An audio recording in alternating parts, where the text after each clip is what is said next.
piling mo ako'y mananahan, pagkat ikaw lamang ang aking kalakasan. Sa piling mo tagumpay ko'y naranasan.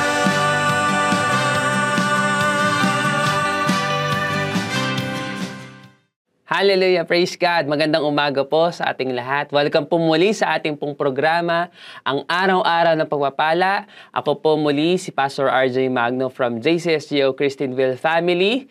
At sa oras po nito, ako po ay magbabahagi ng salita ng Diyos. Samahan niyo po ako sa Matthew chapter 24, verse 9 to 13. Sabi po dito ng salita ng Diyos, sa wikang Filipino po, sabi po, sa mga panahong iyon, kapopuotan kayong lahat dahil sa inyong pagsunod sa akin, isasakdal kayo upang pahirapan at patayin. Verse 10, at dahil dito'y marami ang tatalikod sa kanilang pananampalataya, mapopuot sila at magtataksil sa isa't isa. Verse 11, marami ang magpapanggap na propeta at ililigaw ang mga tao. Ang kasama ay lalaganap, kaya't manlalamig ang pag-ibig ng marami. And verse 13, ngunit ang mananatiling tapat hanggang wakas ang siyang maliligtas. Hallelujah. Purihin po pagkabasa ng salita ng Diyos. Ang message po na nais ko pong ibahagi po sa inyo ay pinamulatang the most exciting day of our life. Amen, no? Sa araw na ito, kapatid, no, as you start your day, excited ka ba sa mga gagawin ng Panginoon sa buhay mo? O excited ka ba sa mga susunod na mga araw, susunod na buwan, at susunod na mga taon na darating? Amen. You know, sometimes, ako po nung bata ko, nung napapakinggan ko po ito sa mga preachings ng ating mga pastor, pag pinag-uusapan yung rapture or yung second coming of the Lord Jesus Christ, no, yung muling pagbabalik ng Panginoon, ang perception ko po dito nakakatakot, no? Parang end times, no? Magugunaw ang mundo, magkakaroon ng tagutom, magkakaroon ng mga wars, no? As we have read this word, parang ang isipin natin nakakatakot, no? Parang hindi ka may excite kasi parang ang makikita mo dito puro mga papapangit na mga kaganapan. But you know what? Importante pong ma-highlight din natin dito yung verse 13 na sinabi ito, ang mananatiling tapat hanggang wakas ay siyang maliligtas. Amen. Tayo po ay ililigtas ng Panginoon mula sa mga sakuna, mula sa mga kahirapan na mararanasan ng buong mundo, no? It's very important that we understand ang second coming po ng Panginoon, ang muling pagbabalik po ng ating Panginoong Hesus ay hindi lamang po nakakatakot na pangyayari, kundi isa po sa mga pinaka-exciting part, no, na mangyayari po sa history ng mundo. Are you excited? Ikaw ba excited sa muling pagbabalik ng Panginoon? Pero bago po natin pag-usapan yan, doon po muna tayo pumunta sa mga mararanasan natin bago dumating ang Panginoon. You know, in this life, habang tayo po ay nandito sa mundo, daranas po tayo ng mga kahirapan, no? Kagulumihanan sa buhay, no? Worries, challenges, and trials.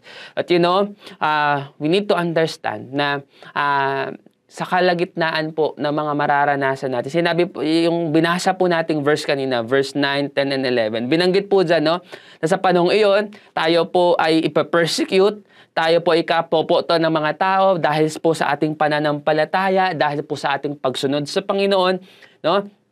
Some of us, no, ay pahihirapan, no? There are people na mamamatay because of their faith, no, dahil sa kanilang pananampalataya, dahil sa kanilang pagtindig, no, sa katotohanan. And there are people na tatalikod, magpa-backslide. Amen. Alam niyo po, kapatid, tandaan po natin, no, hindi matatawaran ang mararanasan nating pagpapala, no, blessing mula sa Panginoon kung tayo po ay patuloy na susunod at patuloy na maglilingkod sa Panginoon. There are people takot sumunod, takot maglingkod sa Panginoon because they feel like, naku, mahihirapan lang ako. Naku, may stress lang ako.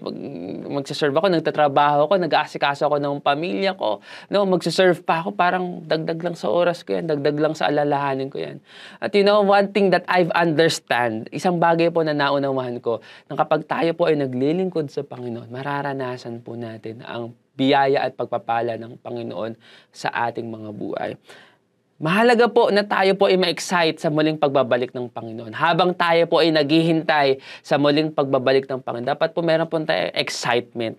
At ang mga taong excited po, alam niyo po, no, those people who are excited, most likely po, sila po yung mga taong may ginagawa. Sila po yung mga taong abala. Hindi lang sila basta nakatunganga o parang nag-aabang lamang. People who are excited are preparing. Sila po ay naghahanda. Kapatid, paano ka naghahanda sa muling pagbabalik ng ating Panginoon? If you are excited, no, sa muling pagbabalik ng Panginoon, anong ginagawa mo ngayon? Anong pinagkakabalahan mo ngayon? Amen ba?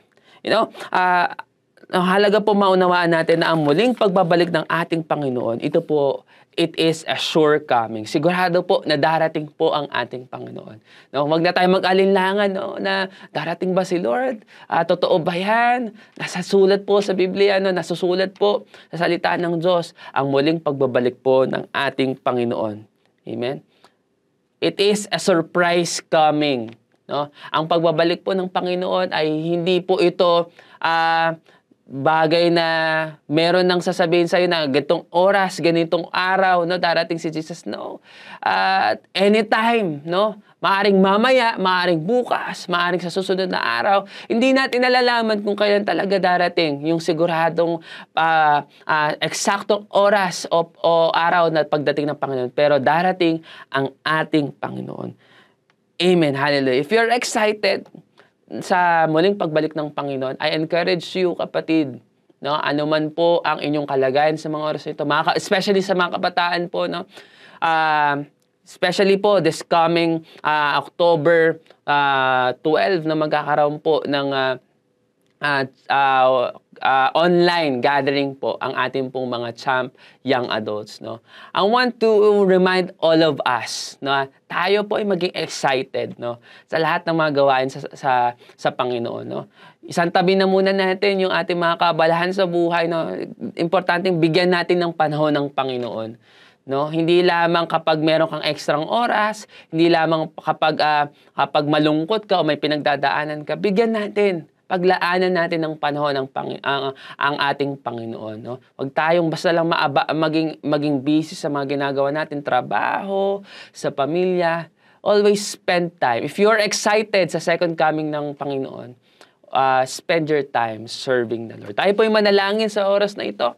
Tayo po ay yumuko, tayo po ay with expectant heart, no? Kung tayo po excited sa gagawin ng Panginoon as He come very soon, no? Importante po tayo ay meron pong expectant heart. Salamat, Panginoon, sa oras na ito. Kami po ay nagagalak dahil Ikaw ay Diyos na tumutupad ng iyong mga pangako, Lord.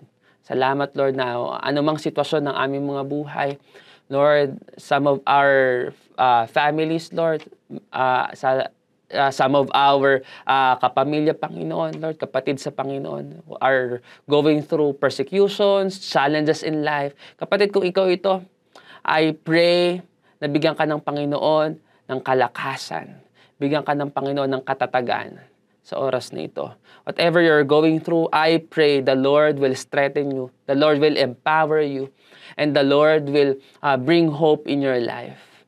Aming Diyos, salamat, Panginoon, as we continue, Lord, to serve you, and as we are excited, Lord, sa iyong muling pagbabalik, hayaan mo ang bawat isa po sa amin, Panginoon, ay mag-init, mag-alap sa paglilingkod sa iyo. At dalangin namin, Panginoon, ikaw ang patuloy, Lord, ng kumilos at gumawa ng kamanghamanghang mga bagay sa aming mga buhay, Panginoon. Lord, we are ready, Lord, sa iyong muling pagbabalik, at hayaan mo, Panginoon, datnan mo ang bawat anak mo na mainit na naglilingkod sa iyo. Salamat, Panginoon, sa araw na ito. Patuloy namin binaalay sa iyo ang aming mga buhay, sa pangalan ni Jesus.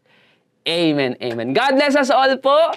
Maging excited po tayo sa muling pagbabalik ng Panginoon. Continue to share the gospel and the good news of the Lord Jesus Christ. Hallelujah.